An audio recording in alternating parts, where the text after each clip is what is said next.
Hello, everyone. Welcome to Office Hours. We've been answering your media and tech-related questions every single day for a long time now. Alexander Knight in Port Coquitlam, British Columbia, is our reader today. Alexander, what have we got? This one's from Harold Williams in Portsmouth, and he's asking, if a remote contributor were using Zoom, how would I know if their video was using 720p or 1080p in mimoLive? Alexander, we're going right back to you for the answer, or the start of it. Inside of mimoLive, if you go to the window menu at the top and go to Source Performance Monitor, you will see this, and it will show you all your sources, and it will give you information. Now, obviously, in this screenshot, I've got no actual incoming data here, but if I did, it would show that, and you can see here that there are columns for everything from frame rates per second that is coming in via each participant in Zoom source here, and then dropped frames, and also the video size, which is your resolution. So if they were 720p or anything less than 1080p, you would actually see that in here. So this is always a good place to check, and it's called Source Performance Monitor. And Ronnie Hofsoy.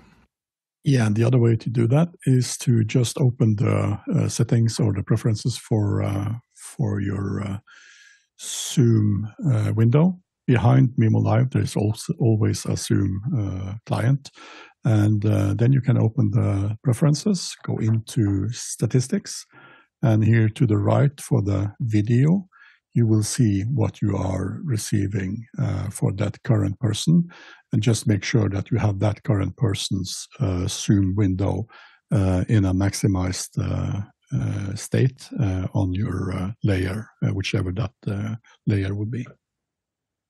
Hopefully that helps, Errol. Next question. This is a QR code question coming in from Kern in Maine, looking for recommendations of YouTube channels or other sources for high school students to see quality examples of video production, specifically multi-camera interviews. Alexander Knight is going to go right back in. Hopefully I'm getting the name right, but I believe it's called Diary of a CEO. They seem to have pretty decent interviews. That's the first one that comes to mind. There's a ton of other ones. I just haven't had a chance to make a list, but I would probably start there. Alex, what's your preference? I'm going to second that. So these are probably some of the best interviews that aren't like some crazy set, aren't built up. If you just look at, and there's some behind the scenes that are hidden on their channel or somewhere there. I've seen pictures of it. So it's a really low, lo-fi background. There's nothing to it other than great camera shots, and the way it's cut, the way it's shot, everything is very compelling. So I would, I think that's currently my favorite one to send people to. If you're like, I want to do a good interview between two people, that's it. Chris Fenwick. The other one that's similar in tone, feel, and even just the way they, excuse me, frame and cut the show is Chris Williamson. Very similar to Diary of a CEO. Good feel to the show. Yeah, agreed. Ronnie? Whoops, Ronnie, you're muted. If you want to heighten the levels of your students, you can also go to a channel that is called Socially You, which is really maximizing out, and they are using green screen and all the cool stuff with virtual backgrounds and Unreal Engine, etc. So take a look at those guys as well. Next question. Mike Edwards in Brooklyn, New York. Morning, everyone. Panel, my HDMI cords don't hold tort in my Blackmagic 6K Pro, which leads to flickering out of the camera on Multiview. Do I have to get a new HDMI port for my 6K Pro? Alexander Knight's going to start us off here. Alexander? That's possible. It sounds like it's probably come loose off the actual circuit board itself. If you do happen to have to go down that route, I don't know what they charge for repairs, but you probably want to send it back to Blackmagic. Usually this is caused because you have no strain relief. So I'm going to make a bold assumption that you had no kind of camera cage and no strain relief on that cable. So first of all, I'm sorry that happened. That sucks. If you do get it repaired, and what I would do first thing, get a camera cage for that thing. Small Rig makes one for the 6K Pro, and Small Rig also makes a variety of. They have a lot of different models, huge product catalog, but you can find all sorts of different cable clamps and strain reliefs for the HDMI port that have quarter 20 threads.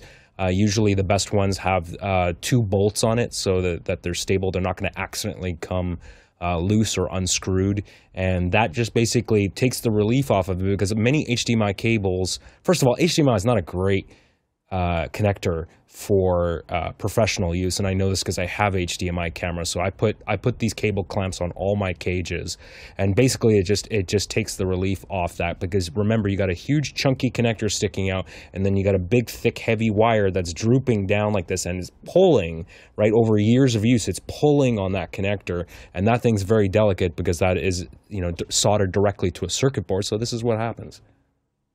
Alex Lindsay. I agree with what Alex just said. I use a different, same thing, put a cage on it. Now, the one that I'm going to show you, you may be able to limp along longer with using this strain relief. So this is again, another small rig, and this is actually a 6K, so you can see it mounted in there. But what this does is once you put your cage on, and again, when I buy a camera, I buy a cage. Like I don't even know if usually I don't have the box off the camera before the cage arrives, you know, or the camera out of the box. And so I put that cage right on. If I drop it, move it, bump it, usually there's something there to protect it, but it also means I know that I'm going to immediately attach a lot of things to it. Here's what you have here. This hooks to the actual cage. It has a nice little cable that goes into the camera. That's what you should do from day one. You'll never have the problem you're having right now. Yeah, again, I think I just to echo what Alex said, it's because you're constantly putting it in, taking it out, putting it in. You don't want anything that is connected to a piece of hardware that you're going to use a lot and it's going to be expensive to fix. You want to find some way to extend that convenience to something else, so that you're plugging it to something external that's going to take that strain away from it. And potentially, you always want to be paying attention to any cable. So if you've got heavy HDMI cables, especially, they're putting a lot of stress on the hardware there. So definitely, this strain release, I don't know if the one that Alex showed you would fix today's problem, because I don't know if it'll hold it as tightly. This one will take all the strain off. You figure out where to jiggle it, tape it into place if you have to. And you could go for a little while longer. You probably are looking at getting the HDMI replaced. And the problems with Blackmagic is you may just end up replacing the camera. Like it's, when you look at the cost of it, they use a lot of, what makes Blackmagic more cost effective is a lot of surface mount electronics, and so the result is going to be that when things get broken, it's hard to fix. Courtney Gooden. Yep, I concur with everything everyone else has said. Yeah, you want to take the strain off that connector, and you want to anchor it to a cage of some sort. Or another thing you can do, which hasn't been mentioned yet, is get something like a lightweight cable or a coiled cable that will take the strain off of that. Once you do have to, if you do have to replace that connector in there, have somebody solder a new one onto the motherboard. I would not stretch this coily cable so that it puts pressure on it, but this will absorb any tugs or pulls without hopefully damaging the connector. And also it's a right angle connector, so that the wire will come down at an angle so it's not sticking straight out. And then you run that into, if you have to run into a longer cable than that short springing, short coiled cable, is put a female to female adapter on it and then run to your long cable. But yeah, replacing those on a camera can be an expensive process, because they have to take the whole camera apart and get to that connector to the subboard that it's soldered to. Not surprisingly, there's a lot of chat in the chat this morning about that, including Brian Taylor saying jack stress is not your friend. I never thought about it as jack stress, but it's a nice term. John Wallace said max insertions is a real statistic, so this is pretty common. And Brian Taylor mentioned a little port paranoia goes a long way. I think we all agree with all of those statements. Next question. This question is coming in from Chris Fenwick in Emeryville, California, and he's asking, Alex, can you update us on your iPhone 17 Pro Max, not Max build? You had said you couldn't talk about it yet a couple of weeks ago. Alex, you want to dive in on this? So close. So close. We're waiting for the hardware. So I'm working on something that will use the Pro Docks that Blackmagic has to sync the cameras. And so I've got kind of a creative use for that, and I'm hesitant to talk about it because I think I'm the only one thinking about this. But I will show it off, of course, the moment that I have it available. So, what are you syncing? 2 cameras. I'm syncing 2 cameras to each other. They're actually not to each other. They're syncing to an external Genlock source and time code. So yeah. So anyway, should be fun. Okay.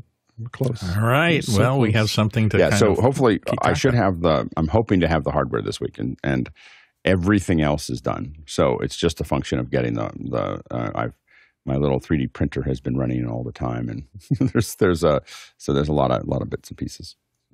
Chris, did you have a formal comment, or was that just the interjection of what's going on? No, I don't even remember raising my hand. But so your 3D printing parts to like glue it all together? Yeah. So fun. Right. Something to keep an eye out for. An official unveiling. Yeah, we'll do it. We'll show it off. I most likely will show it off at the show either first or right after I release the video, so we can talk about it. Next question. This is a QR code question coming in from Phil Martin in London, UK. Can the panel recommend a good backpack to use for transporting small AV tools from venue to venue? Used to use a Peli case, but would prefer something that could be carried easily. Jason Bache is going to start us out. Jason? Sure. For many, many years, I've used, and according to Amazon, I've owned 2 of these. This is the Low Pro Tactic 450 AW. And since I've been on planes a whole lot recently, I got a smaller one of these that is actually from Pelican. Pelican now makes backpacks, and I've been pretty happy with the Pelican, Aegis backpack 25 liter. Alex? Yeah, the one that I have used for a very long time I was trying to find the picture, but I failed. It's a Tactical 511 Rush 24. Here we go. This is the newest version. I don't probably have this version of it, but this is I have a black version of this. Yeah, I don't need to. Oh my gosh. And Chris Fenwick. I don't know if anybody's seen this thing, but it keeps cropping up on my social media. This is the new way to transport all your gear around. It's a cargo droid. Oh, yeah. Isn't it cute? Looks like a little pizza delivery robot. Put it in the from overhead, the though, I bet you is. You might just want to buy it a seat. But you can just fill this thing. It has like, I don't know, maybe 2 cubic feet, 1.5 feet of cubic of storage. It runs for 21 miles on a charge. And it has cameras and sensors, and it just follows you around. There you go. This is the way you carry your gear. Does it come with like a name and a passport and things to follow you? It doesn't have its own passport, but it has the little R2-D2 like beeps and stuff are customizable, and it just it's very cute. Just one of those things. Is like, is there an excuse that how many DeWalt tools can this thing follow me with? I just wanted to mention my life changed when I bought a Case Logic backpack some years ago because the interior was this ridiculously bright orange, and I was a little hesitant. I got it on a really good deal, but I learned immediately never get a backpack for your smalls that is black, because something will inevitably fall into the bottom of it, get lodged in a corner, and you will never see it for the next 3 years. But the ones that are bright yellow or bright orange or even light gray or something like that are just better. So that's my deal breaker with any kind of backpack thing. I want visibility to the interior spaces, and that usually means high contrast interiors. Alex, you wanted to come back with something? Yeah, and by the way, this is I was having trouble finding it because I actually I made the mistake of going to Tactical 511's actual website, which is almost unusable. But on Amazon, you can find this here, and this is the one that I used. This is literally standard issue. When you showed up, we would hand you this bag we have your name on it. You put the logo on here. It also has webbing, which means that if I put webbing up here and down here, I can put a tripod, through here. There's a rifle mount that we thought we would use as a tripod holder, but it was easier just to put webbing straps across it. I've used that backpack specifically. Well, the 1.0 version of this backpack, which used to be like $90. It's gotten a lot more expensive. I've used that for 15 years, and it's been on every continent except Antarctica and survived. I don't like, I will say that my use case is different than Bill's. I don't like anything to be bright when I open it because I'm in an event space with a lot of other people, and everyone looks at me. so I want everything to be really dark when I'm opening up my bag. Okay. Next question. This one's from Paul Valhos in Austin, Texas. What is a smart strategy to implement offshore staffing and find safe and intelligent assistance at a decent rate in your media production business with offshore talent competent in Zoom and audio and video? Alex Lindsay. I would say volunteer heavily in office hours, because this is probably there's a global community of a bunch of people that know AV and Zoom and have a support network to help them when they run into something that they don't know. I don't know how you would find random people to do this somewhere else in the world. So being really part of the community here, I think, is probably the only way I do try to do it. But I think that trying to find other people to do what we do here would be very difficult without this community. Next question. This one's from Peter Rosado in Las Vegas, Nevada. As a newbie, can this be translated into layperson English? And there's a link to a video on LinkedIn. And Courtney raises his hand. Did you take a look at it, Courtney? Yes, I did. And I was probably one of the few people outside of a few cinematographers in Hollywood that went to the seminar on this particular thing, which this link that she links to talks about subframe synchronization for virtual production. And what these guys have come up with is during COVID, when they had nothing to do, they thought about the new projectors that have come out from Christie that can project laser projectors that can project high frame rate laser projections, which means you really short frame duration. And these new lights that came out from KinoFlow called mimiC. And the KinoFlow lights are like big panel lights, but it's like each panel light is a portion of a large LED screen and can be addressed. Each pixel can be addressed individually in that light and can be any RGB color. And they use them for projecting images of, let's say, lighting effects of, you're in a car and you want the effect of trees passing by or something. So they project the actual video images of trees on the lights themselves that pass by. Well, these guys have figured out a way to use the laser projector, the mimiC lights, which are closely synchronized and can control many frames per second. Video can be fed to them because they're designed to be used like panels in a video wall, and a camera, Blackmagic camera, or I think they're using a red camera that has a high frame rate, so that they divide what would normally be 24 frames per second into subframes. So like 400 frames per second or 120 frames per second, let's say. And during each of those subframes, they would send a different image to the projector and to the lights and a different color to the lights, so that they could have the lights light up the person with a foreground color that would be good for green screen, like magenta, because it's the opposite color. And they could also set the lights that are on the screen in the background, front projection, to green, just for, 3 subframes of that 120 frames per second, like 3 out of the 120 frames, because it's eventually going to end up at 24 frames. And as a result, they can then also project a background image on the screen for the rest of the subframes so that the talent can see what's behind them on the projection. And and yet they can, as they're recording at a high frame rate in the red camera, they can then separate out those subframes with the green screen and the magenta foreground lighting to pull their mats with. So this gives the equivalent of like the sodium vapor matting technique that was used by Disney for Mary Poppins, because it gives you a narrow band difference between the foreground lit subject and the background green screen. So it's a crazy thing, and it's really hard to wrap your head around. But there is a white paper that you can go to that talks about subframe virtual production with synchronized lighting systems at high frame rate laser projectors. And that's what I saw the demonstration of, and I think that's what's being spoken of here. So it's a method of doing green screen virtual production, which is composited later with a full, with not just the projection screen in the background. That is thrown away.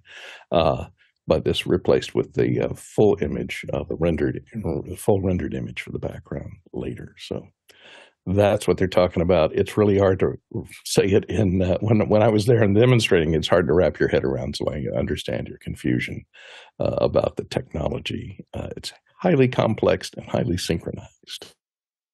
Alex Lindsay. Yeah, the big challenge that is hopefully being solved by the Pro Dock is being able to make sure that those sensors are firing off at the same time.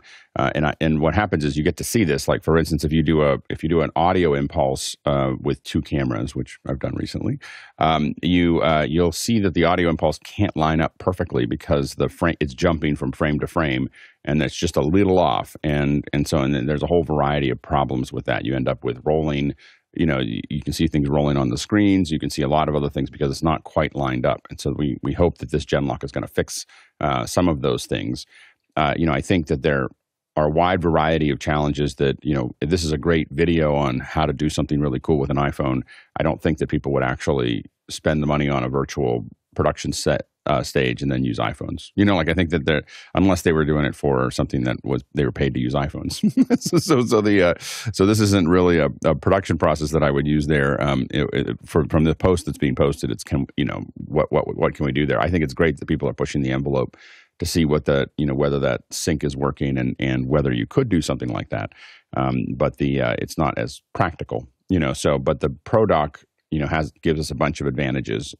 Theoretically, if it works, which is that we'll be able to sync our sensors so that sensor fires exactly at the same time.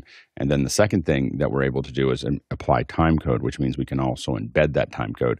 So, for instance, one of the things that we talked about on a previous show was that there are tools in the cloud that if I give it time code, say these are the frames I'm doing from 3 or 4 or 5 cameras. It can resync them in the cloud so that if you're cutting in the cloud, everything is to the frame. So that's the kind of thing. But you need the Genlock to make sure that they're firing at the same time, and you need the time code embedded. And those are the two things that we haven't been able to do reliably on on the camera on the iPhone. And I will say that the iPhone has become. I mean, I'm shooting some crazy shot. I showed some stuff over the weekend that I shot from 60 feet away and it's perfectly stable, and a great shot. It's really becoming quite a camera to use. I don't even refer to the phones as phones anymore. I just think of them as cameras that can make phone calls. Courtney, you wanted to quickly come back in? Yeah, I was just going to point out that the reason they used a red camera, they needed something with a global shutter, and I don't think the iPhone, for doing the virtual production stuff, for doing other things like doing doing spatial video capture, where you want to synchronize the horizontal lines of each scan line with both iPhones, for example. You need to make sure that those are in perfect sync with each other. So yeah, you're right.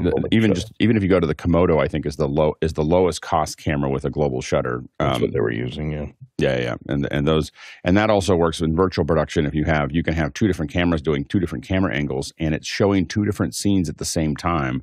To the 2 different cameras, because they can be refreshing faster than the twice the speed that it looks odd when you watch it because there's two, but they're capturing 2 different camera angles at the same time from the same LED wall. Next question. This is a question from me. Has anyone heard when the ATEM Mini Extreme ISO G2 is shipping? I thought it was released, but I still don't see any in the wild, nor are there any reviews of it. Ronnie Hopsoy, do you have any intelligence on this? Yeah, rumor says during October, but I would take that with a grain of salt. I've just checked with my main distributor in Northern Europe, and they list this device as not in stock, and there is not a date.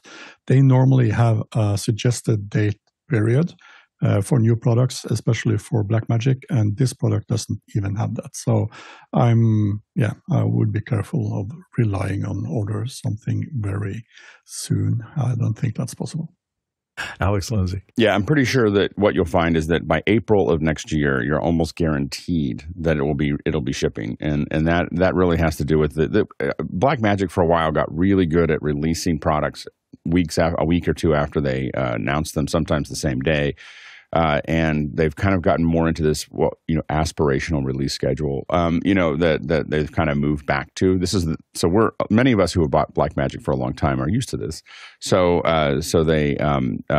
we know that they will get it done by next NAB because they don't want to go to NAB and explain why they don't have it.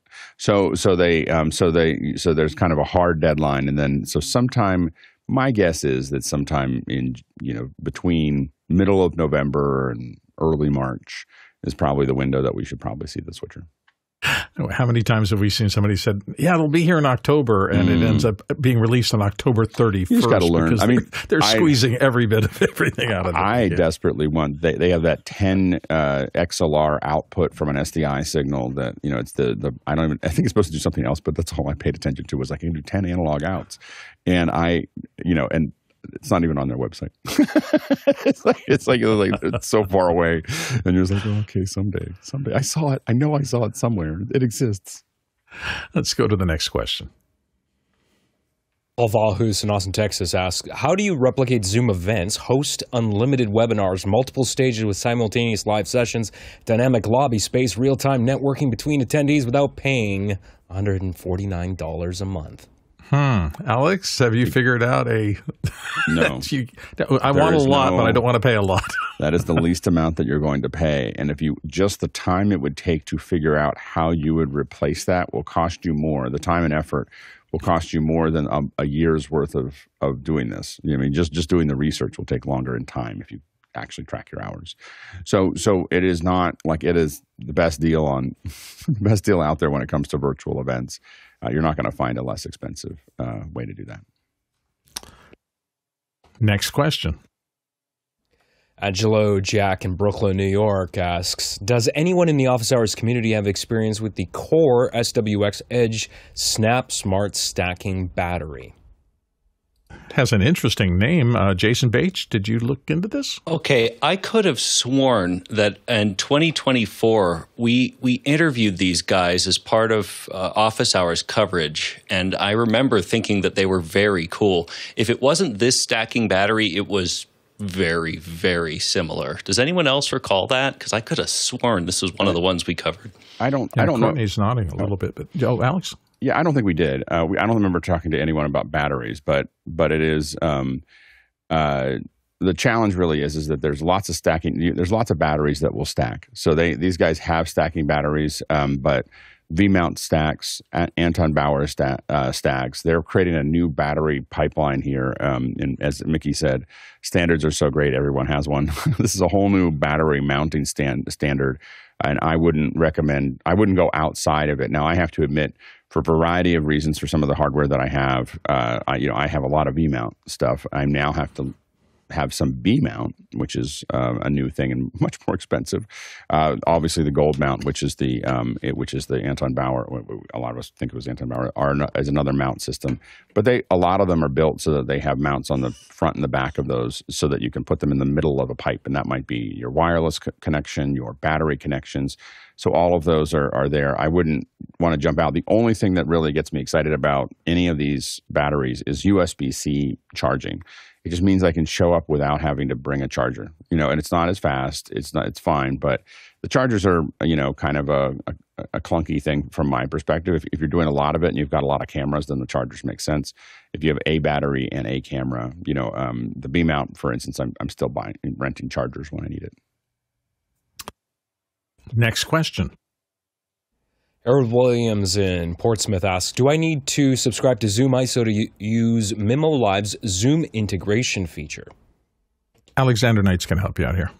The answer is no. So basically, mimoLive uses the Zoom software developer kit, which has a bunch of APIs, that's application programming interface, that basically provides a direct hook into Zoom's raw data feed. So it's able to do effectively what ZoomISO does, which is pull isolated video and audio feeds from every single participant in that meeting so you can do production with it. So that is built into mimoLive, and you do not need ZoomISO. Next question. Chris Fenwick in Emeryville, California, USA is back. Does the panel know of, off the top of their heads, if you can walk into an Apple store and buy a 2 terabyte iPhone Pro Max? Going right back to you, Alexander. What do you think? Let me see, Chris. Let's consult the app that I vibe coded that has real-time stock availability of every Apple store globally. No, I'm just kidding. Have you tried calling the Apple store directly? I don't know. It's not open yet, and you guys are all here. I'm just throwing this out to the panel. Jason, any thoughts? One of the first times that I was ever recognized as a panelist was at one of the local office hours. And I said, "Hey, Jason, how you been?" And I'm like, "Hi, do I know you? Make a friend at an Apple store." In my experience, they get when a new product comes in, they're getting FedEx of new shipments of them all the time. Just show up. Yeah. Alex, you may have been scared away from Apple's kind of their website. Like going to their website is kind of a thing. Trying to find it. But if you go to let's see here. I'm going through the website right now.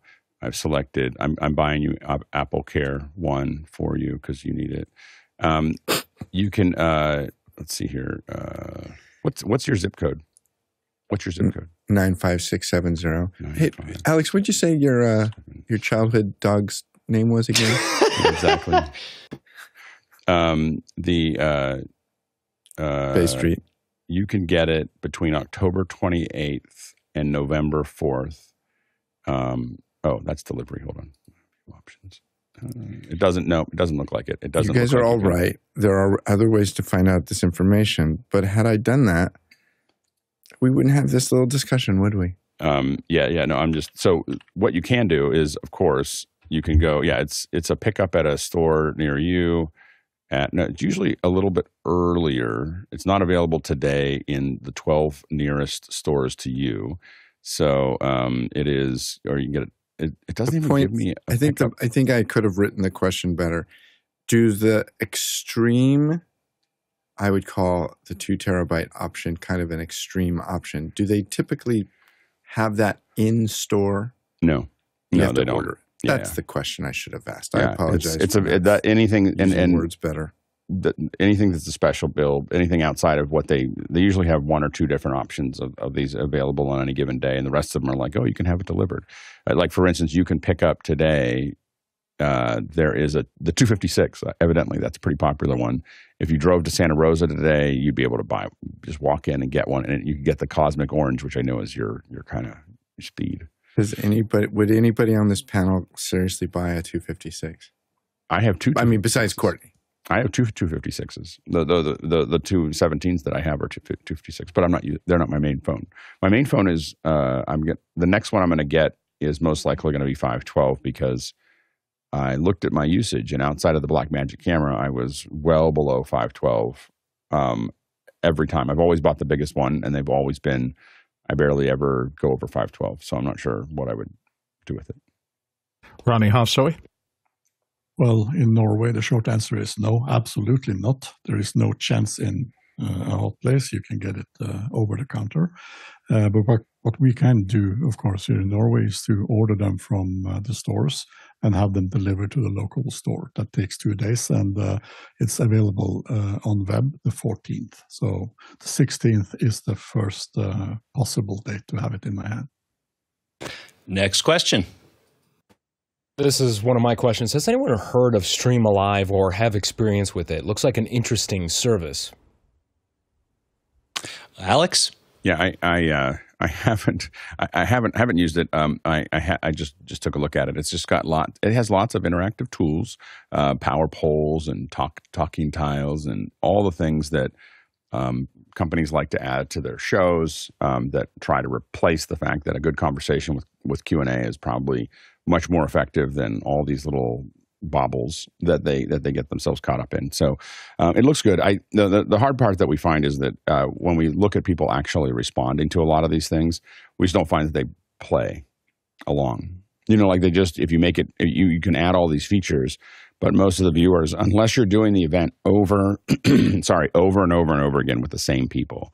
So in our show, you can, there's a lot of people who are voting and chatting, but that authentic interaction between each other and looking at the questions, I have found, and I've used a lot of different tools. I haven't used this one specifically, but ones with word clouds and lots of polls and we should probably use more polls, and we have that tool. But all of those things are things that people who are designing the events think is really important. But it turns out that the people who are actually at the events tend not to use very much, or they become a distraction, or you spend so much time trying to figure out how to tell them how to do it that you don't get that data. So I think all of us have thought of doing what StreamILive does. and what we found over time was that most of those tools are not useful. Next question. This one is from the QR code. Kern in Maine is asking, Alex shared the Revopoint scanner on MacBreak. Can it create 3D printable STL files? Thanks. Alex, what do you think? Yes and no. So it doesn't by nature build a watertight model, which is what you need to print it out. So it just builds a bunch of surfaces. It does have tools to let you do some of the fill-ins that you would be required. You could probably cobble together something that was a watertight model. The problem with the scan itself is that it's pretty heavy. Like if you want all the detail, it's heavy, and then it also lacks detail around the edges. The way that I'm using the Revopoint scanner is as an underlay. So basically, I have a 3D modeler that I'm working with, and I scan the object. I send that object to the 3D modeler. They will rebuild it from scratch in a CAD program, but they don't have to guess at anything. They know exactly where every button is, where every bevel is, that saves them huge amounts of time. And I've been doing that with 3D scans since the mid-90s, except back then it was $450,000 for a cyberware scanner, and it would take 2 days for me to send something. They have to paint it and do a bunch of other things to get the scan. And now I can simply just grab something, put some dots on it, and scan it. So it's really changed pretty dramatically. I mean, $1,100 for the Revo scanner with this Metro X, which is the one that I have, is kind of amazing. But it doesn't, out of the box, produce STLs. Now they do sell software that could probably help you parameterize the scan. That's kind of like going into Illustrator and tracing a photo, but those tools are off. The highest end tools that Revopoint sells are almost $5,000. So something to think about. Courtney? Yeah, I was going to ask Alex. I haven't played with any of these, but there's a whole rash of new AI tools that do of still images to 3D printing tools, and a Cube apparently is something that does this. They have something called Cube for 3D printing, which you can either just do a description and use generative AI to generate something, or have upload a photo and have or several photos as examples and have it create a 3D model. I've used Shaper. I haven't used a Cube. And it does a pretty good job. I mean, so what I find, though, is that mechanical things I haven't seen as it do as well a job as far as accuracy and clean geometry. Like that's the thing that I find that it doesn't do as well at. If I'm taking something that I wanted like a little character, like the thing, if you wanted to print if you were playing Dungeons and Dragons and you wanted some little character and you had Midjourney design it, and then you give it to that program and it builds a 3D model, and then you print it and color it or whatever, it probably worked pretty well. But it has lots of, organic stuff. A lot of the scanners do well because they don't have to have perfect edges or perfect coherent surfaces. And so that's the challenge. The example you showed is a mixture of relatively simple surfaces, which most, a lot of objects are, but as you get more complicated, a lot of these things start to not work as well. Next question. Scott Mueller in Germantown, New York asks, Andy C. mentioned 3000 and 5000 meeting add-ons may not play well with ZoomISO. Has anyone had any issues or success with it? Alex Lindsay's going to help you out here. Yeah, we don't really. Here's the issue: is that we don't. when we get to 3,000 to 5,000 meetings, it means I'm doing the event inside the meeting.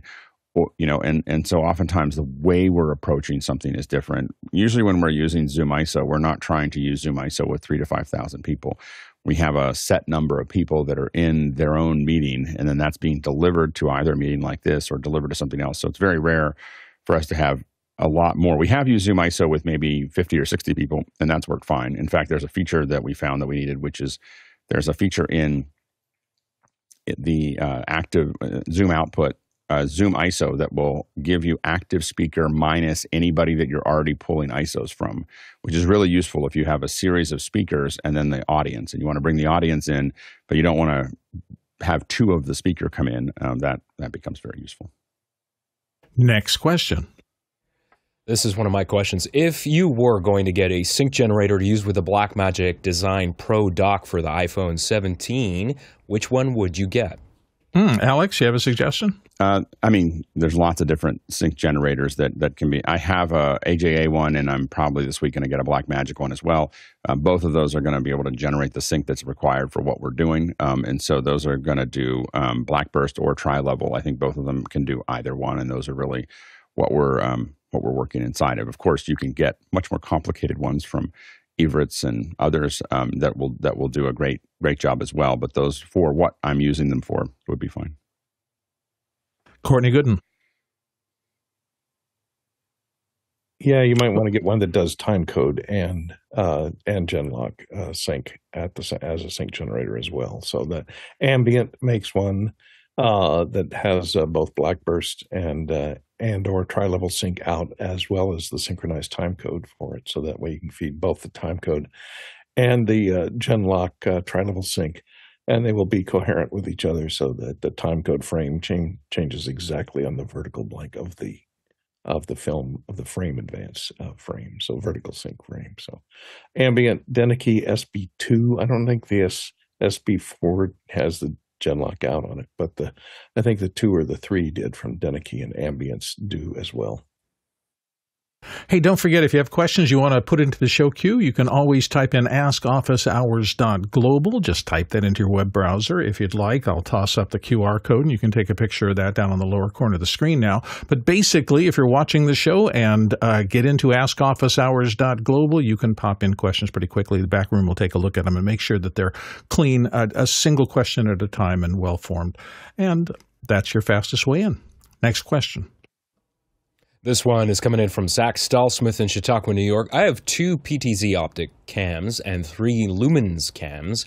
They all feed into vmix via NDI, and I want to have their colors match as close as possible to each other.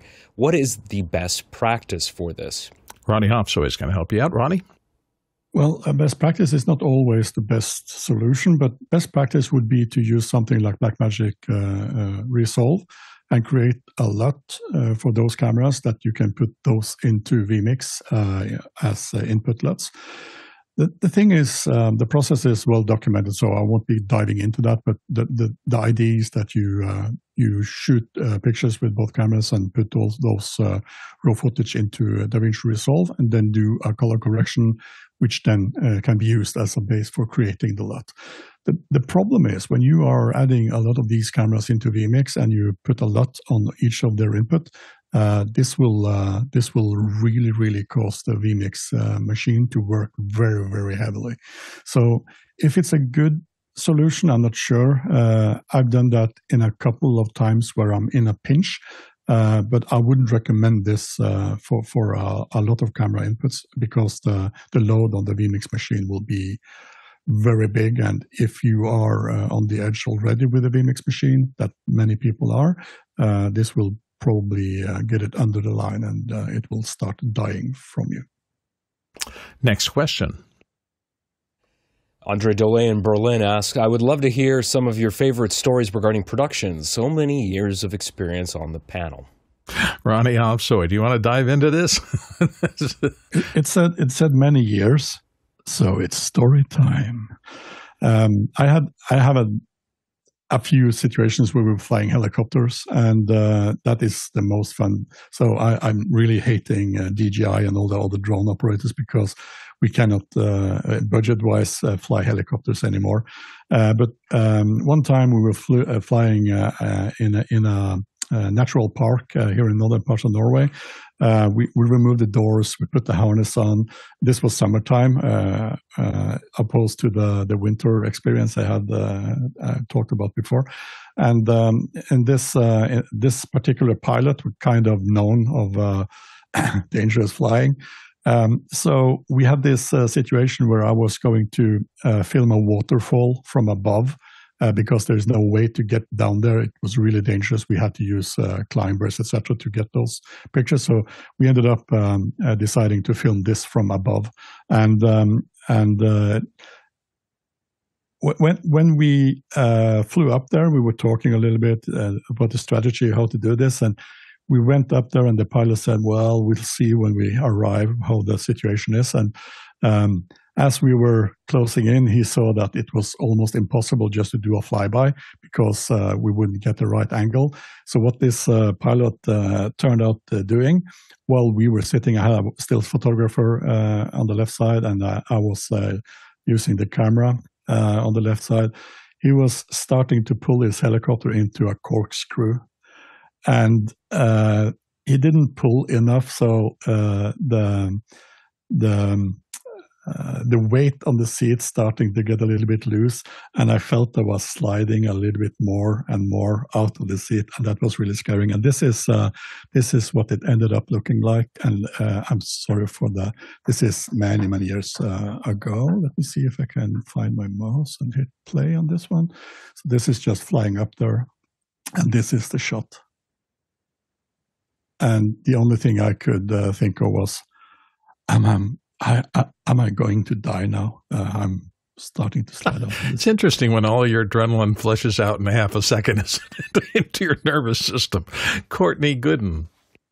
Well, I've got a lot of stories, having worked in Hollywood for 45 years or 50 years, and a lot of and they're cautious tales. If you're working with celebrities, I won't mention Roar because that could do 2 shows on that. But in doing commercial production, frequently I worked in, big name, big commercial production for many years. And we would have celebrity spokespersons come on the set, and some of them movie stars. And what you have to be prepared for, and this has happened, and I won't mention any names, this has happened in several situations. You spend, 4 or 5 hours setting up the scenes, rehearsing the shot with a stand-in, doing the lighting, getting the lighting, just banks of panel lights, soft fill and flattering light, lighting the double or the stand-in perfectly. And then the celebrity actor or actress, and this has happened with both men and women, I've seen this happen, get on the set. They start to rehearse their line. They walk into the set and they start to rehearse, and they bring me a hand mirror. And so their assistant hands them a hand mirror, and they look at their face and they go, "This will never do. You can't light me like this. Are you kidding?" This has happened with both men and women because they're very vain, and they're if they see one crow's foot, all right. It's, you have to sit down, shut down the set, move the entire bank of soft lights to the other side because you never light me from this side. And so, just be prepared to add 2 or 3 hours to your production schedule if you have a celebrity and they bring their own hand mirror. This all sounds familiar. I will just tell a really quick one. I was shooting with a famous baseball player in Bank One Ballpark when it was first built in Arizona. And I decided I want to really make this a nice spot. And so I laid track, I had a dolly, I had all this lighting gear. It took us about 6 treks down into the bowels of the stadium. We're on the field adjacent to the first baseline. And eventually the ball player gets out there and his handler looks at me and he says, "You got 4 minutes." So we tried to do the first take, and it was clear that he was having trouble. So I had to say the worst words in the world, "Lock it down." So I could have brought a single tripod and got exactly the results I got out of dragging all that equipment down to the side of the ballpark. You just never know. It's just a funny business. Next question. Paul Vahus in Austin, Texas asks, SNL started the 51st season 2 nights ago, and are they wired or tired for their production values and content? They barely changed the opening credits and made no changes to the main cast. Paul, Alexander Knight, what do you think? Comedy aside, whether or not you find SNL funny, after seeing the behind-the-scenes video that I saw recently, which was done by, I forget his name, it's the guy that he does 20,000 Hertz, which is a very famous podcast. He's got a YouTube channel now, and he's been doing all these audio behind-the-scenes, and he did one with SNL. It's really interesting to see how the boom operators work and how they rehearse and how they capture audio, right down to the people on the back-end crew, from the front of house mixer to everybody else. So pretty interesting stuff. I think their production is very, very good. They have very skilled people working on that crew. I won't comment on the comedy. Chris Fenwick. I think a lot of that stuff gets amortized over multiple years. So if you shoot a big fancy open for season X, and now it's a couple of a season or two after, they're going to hold on to that style. You know, they'll add a cast member or whatever, but they're going to hold on to that for a couple of years. It's just a way of saving money. You're not going to reinvent the wheel every season. And I think maybe they used to, but money's tight. Television is dying. Yeah, it's really interesting. You know, decades ago, one of my first trips to Hollywood, I went to see The Tonight Show. Johnny Carson was still there. That's how old I am. And anyway, it was really fascinating to see that even in those days, without any of the automation and computer, easy access to computer technology, they used to do that show essentially in real time. And what I mean by that is that they would, Ed McMahon would come out and do the warm-up. They'd say, we're going at the top of the hour, and they'd do a countdown, 3, 2, 1. The band would play, and they would literally perform the show live, which is to say that when a commercial break came up, they paused. They rolled in the actual commercials, and then they started the recording again. They did segment 2 with that guest, and you just get a clear sense that they are doing essentially a live production like Saturday Night Live does, but they had turned it into such a science that in most cases at the end of the 90 minutes, I think it was a really long show back then, they had their show done. And they kind of implicated that it was rare that they would go back and edit anything. I just think live's a different beast, and that turning things into formulas so that you can reproduce them night after night after night for a juggernaut that has the potential to make that much money is just, it's easier on everyone than to reinvent the wheel over and over again. So I've always considered episodic TV, particularly live TV, as a formulaic process because the formula increases their bottom line dramatically. Courtney, you wanted to dive in on this? Yeah, as far as the 51st, the SNL cast, they do change a lot, and you may not notice it because they'll change. There were 5 new cast members. You may not have noticed it because they kept a lot of the older ones were still there. The new cast members are Tommy Brennan, Jeremy Culhane, Ben Marshall, Karen Patterson, and Veronica Kowalska. I don't know how to pronounce her name. Kowalska. But a lot of times they'll start them as they're writers in the writer's room, and they'll pitch their particular skits. And sometimes they fly, sometimes they don't. So you may not see them for a couple of shows until they get one accepted and makes it through dress. So the new cast members are going to start showing up in the background, and they're going to stay with what's tried and true and what's worked in the past. So that's why you'll see a lot of familiar characters on that show. Yeah, I also think there's maybe a difference in, we've had comedy clubs for a long time, and traditionally the casts of those live sketch comedy shows have come out of the comedy clubs.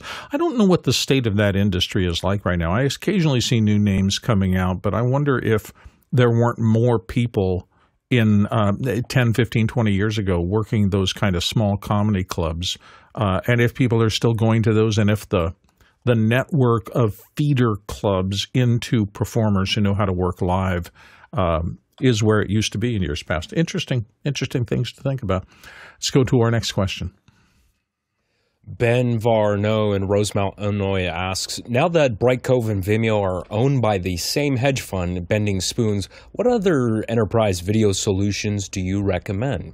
Jason, do you want to dive in on this? I mean, I'll try. I think it's way too soon to really first give up on Vimeo. But more importantly, I have to come back to it depends. What are you trying to do? If it's purely live, a CDN can handle it. It depends on what you are trying to do with what you mean by enterprise video solutions.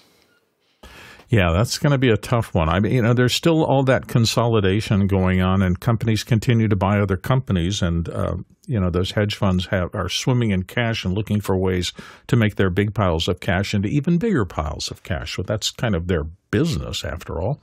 So hard to say what's going to happen, or whether we will see more consolidation and fewer people controlling what goes up into the cloud and comes down, or more. It could go either way, in my opinion.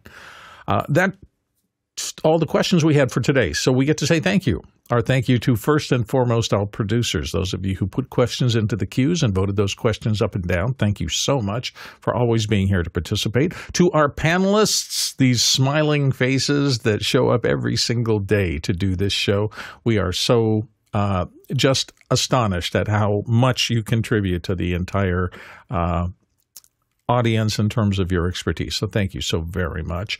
And to the back-end crew, that quiet, silent army of people who are pushing buttons or working on future shows and helping the organizational stuff. And when we do things at places like NAB and stuff like that, kind of bringing the community together to be able to do these shows and to learn more and more about live production and REMI and all the things that are kind of part of the modern world of internet video. Thank you. Thank you very much, back-end crew. Time for the stats. The Select Traversal, 43,000 miles. That's 69,000 kilometers, 340 million bananas for scale. I didn't look at the notes ahead of time, so I'm not sure if tonight, because it's Monday, there's extra hours, but there probably is, so take a look at that. And thank you for being here. We'll see you all tomorrow.